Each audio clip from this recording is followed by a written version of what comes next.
రాజ్యాంగాన్ని రక్షించండి, ప్రజాస్వామ్యాన్ని కాపాడండి అంటూ సిపిఎం లిబరేషన్ పార్టీ ఆధ్వర్యంలో పిఠాపురం పట్టణంలో మహాధర్నా నిర్వహించారు. అనంతరం స్థానిక పాడా కార్యాలయం వద్ద ధర్నా చేపట్టారు. ఈ సందర్భంగా సిపిఎం లిబరేషన్ పార్టీ రాష్ట్ర కార్యదర్శి బోకత బంగారాజ్ మీడియాతో మాట్లాడుతూ రాష్ట్రంలో ఇల్లు లేని నిరుపేదలకు ఇళ్ల స్థలాలు ఇవ్వాలని, గత ప్రభుత్వంలో పట్టాలిచ్చి స్థలాలు చూపించిన వారికి స్థలాలు ఇప్పించాలని సూచించారు. గొల్లప్రోల్ మండలం చందుర్తి గ్రామంలో సర్వే నెంబర్ 1లో పేదలు సాగు చేస్తున్న కొండ పోరంబోకు భూమికి పట్టాలు ఇవ్వాలని డిమాండ్ చేశారు. రాష్ట్రంలో మద్యం ఏరులై మారుతోందని, నిత్యావసర వస్తువుల ధరలు తగ్గించాలని తెలిపారు. ఈ కార్యక్రమంలో జిల్లా కార్యదర్శులు గొడుగు సత్యనారాయణ, మానుకొండ లచ్చబాబు, జిల్లా మహిళా అధ్యక్షురాలు సిహి చెప్పలరాజు, నక్కమంగ, గొడుగు వినోద్, రాంబాబు తదితరులు పాల్గొన్నారు.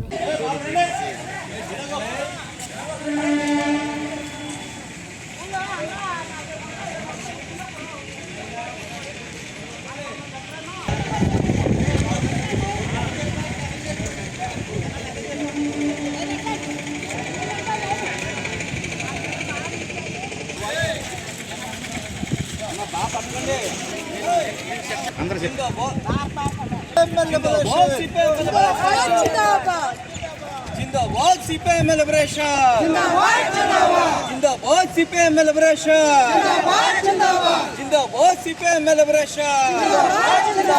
చందుర్తి గ్రామ పేదలు సాగు చేసుకున్న భూములు పట్టాలు ఇవ్వాలి, అర్హులైన పేదలందరికీ పట్టాలు ఇవ్వాలి, పట్టణాల్లో 2 సెంట్ల స్థలాలు ఇవ్వాలి, గ్రామాల్లో 3 సెంట్ల స్థలాలు ఇవ్వాలి. చందుర్తి గ్రామంలో గత 40 సంవత్సరాల నుంచి సాగు చేస్తున్న వారికి పట్టాలు ఇవ్వాలి.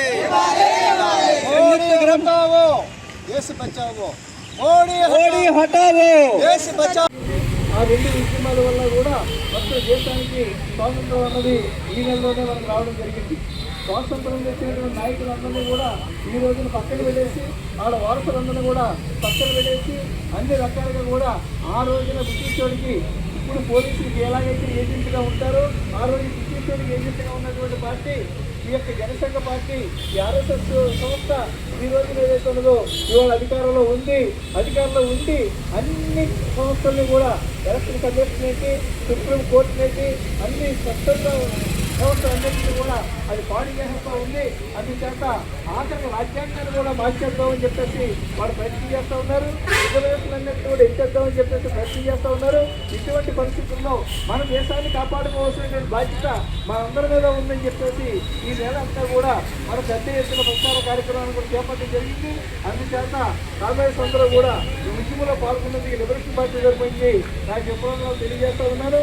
మరి ఈ సందర్భంగా మన తెచ్చినట్టు మెమోరాండాలు ఏదైతే ఉందో మీరందరూ కూడా ధర్నా చేస్తాం కాబట్టి బ్యానర్లు కూడా లేదు, లోపలికి వెళ్ళి మన మెమోరాండాలు ఇచ్చి అధికారి గారికి మనం ఏదైతే జరుగుతున్నటువంటి దాడులు, అట్లాగే మైనార్టీల మీద జరుగుతున్నటువంటి వేధింపులు, ఇవన్నీ కూడా మనం చూస్తూ ఉన్నాం.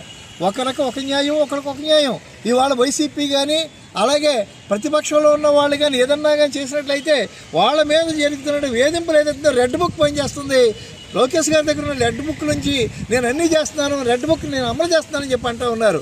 కానీ అదే తెలుగుదేశం నాయకులు వాళ్ళ పిల్లలు రేపులు చేస్తూ ఉంటే, యాక్సిడెంట్లు చేస్తూ ఉంటే ఆ రెడ్ బుక్ రాజ్యాంగం ఎక్కడ పోయిందని మేము ప్రశ్నిస్తూ ఉన్నాం. అదే రకంగా మీరు ఇచ్చినటువంటి వాగ్దానాలు ఏవైతున్నాయో వాగ్దానాలు అమలు చేయవలసినటువంటి అవసరం ఉంది. మీరు టెక్నికల్గా అనేక మందిని చూసి ఈ యొక్క తల్లి దీవెన పథకంలో చాలామందిని తీసేస్తూ ఉన్నారు. అలాగే ఈ రోజుకి కూడా మీరు మరి వితంతువులకు కానీ అలాగే మామూలుగా ఒంటరులకు కానీ మీరు ఏ పెన్షన్ కొత్తగా శాంక్షన్ చేశారు? అక్కడ ఎవరన్నా చచ్చిపోతే తీసిన పెన్షన్లు ఇస్తున్నారు తప్పించి మామూలుగా మా ప్రభుత్వం కొత్తగా ఈ పెన్షన్ ఇచ్చింది అన్నది ఏదైతే ఉందో లేకుండా పోయింది. అందుచేత కొత్తగా పెన్షన్లు ఇవ్వాల్సిన బాధ్యత మీకు ఉంది, అది ఇవ్వటం లేదు. సరికదా ఇవాళ జగన్ 2 సంవత్సరాలు అయింది నువ్వు అధికారంలోకి వచ్చి. జగన్మోహన్ రెడ్డి గారు పంచిపెట్టినట్టు జగన్ కాలనీలు ఏవైతే ఉన్నాయో 2 సెంట్లు గ్రామాల్లోని సెంట్లు ఏదైతే ఉందో పట్టణాల్లో ఇస్తే అది కాదు నేను మారుస్తానని చెప్పేసి పల్లెల్లో 3 సెంట్లు, పట్టణాల్లో 2 సెంట్లు ఇస్తానని చెప్పేసి వాగ్దానం చేశావు. 2 సంవత్సరాలు అయ్యింది. ఇచ్చినటువంటి భూములు ఏవైతే ఉన్నాయో జగన్ టైంలో కొనుగోలు చేసినటువంటి భూములు ఏవైతే ఉన్నాయో అలాగే ఉన్నాయి.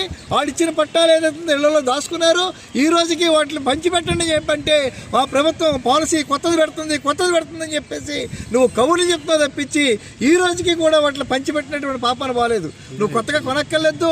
ఆ రోజున మాజీ ముఖ్యమంత్రి కొన్నటువంటి స్థలాలు ఉన్నాయి, వాటిలో నువ్వు ఏదైతే ఉందో రెక్టిఫై చేసి ఇవ్వాల్సిన బాధ్యత నీకుంది. కానీ ఆ పని కూడా చేయటం లేదు. అలాగే పట్టణాల్లో మరి అక్కడ ఉన్నటువంటి హోడా కాలనీలు ఏవైతే ఉన్నాయి ఇవి కూడా ఖాళీగానే ఉన్నాయి. నేను వచ్చిన తర్వాత గృహప్రవేశం చేస్తానన్నావు, ఇప్పటికి వచ్చి ఇంకా నీకు ముహూర్తం కుదరలేదు. నీ ఉద్యోగం, నీ కొడుకు ఉద్యోగం, నీ ఇల్లు సరిపోతున్నాయి తప్పించి పేదల కొంపలు కట్టించాలని కానీ పేదల గృహప్రవేశాలు చేయాలని కానీ ఎక్కడా కూడా లేవు. అదే రకంగా ఇంకా మనం చూసుకున్నట్లయితే ఈ యొక్క పిఠాపురం నియోజకవర్గంలోనే దళితుల మీద జరుగుతున్న దాడులకి కనీసం రెస్పాన్స్ లేకుండా పోయింది. ఎవరన్నా కానీ గట్టిగా మాట్లాడితే వాళ్ళ మీద ఏదైతే ఉందో, నీ సైన్యం ఏదైతే ఉందో సోషల్ మీడియా దాడి చేస్తూ ఉన్నారు.